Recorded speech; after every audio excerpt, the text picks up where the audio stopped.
ট্রলারে মালয়েশিয়া যাইতে রিক্স আছে। স্যার আল্লাহর দোহাই লাগে স্যার, আমার একটু দয়া কর। 2 মাস আগে ওটিটি মাধ্যমে মুক্তিপ্রাপ্ত সিনেমা জলরং এবার আসছে প্রেক্ষাগৃহে। সরকারি অনুদানে নির্মিত ছবিটি 8 আগস্ট দেশের সিনেমা হলে মুক্তির সিদ্ধান্ত নিয়েছেন প্রযোজক দেলোয়ার হোসেন দিলু।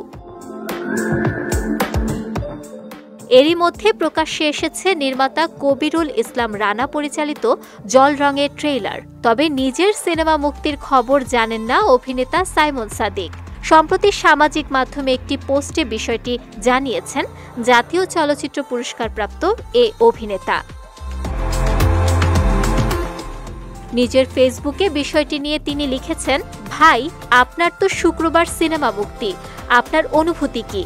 আমি তো জানি না ভাই, আমাকে কেউ বলে নাই তো। কি ভাবছেন? ভাবছি মানুষের রং বদলায় নাকি জলের গায়ে রং লেগেছে।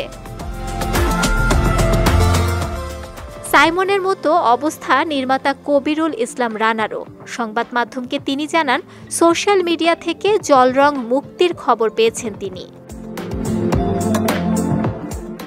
নির্মাতার মন্তব্য, সিনেমা মুক্তির কমপক্ষে 1 মাস আগে পরিচালক অভিনয় শিল্পীদের সঙ্গে প্রযোজকের বসা উচিত ছিল, কেননা সিনেমার প্রচারণার একটি বিষয় আছে। এভাবে প্রচারণা ছাড়া চলচ্চিত্র মুক্তি চলচ্চিত্রের জন্য ক্ষতিকর।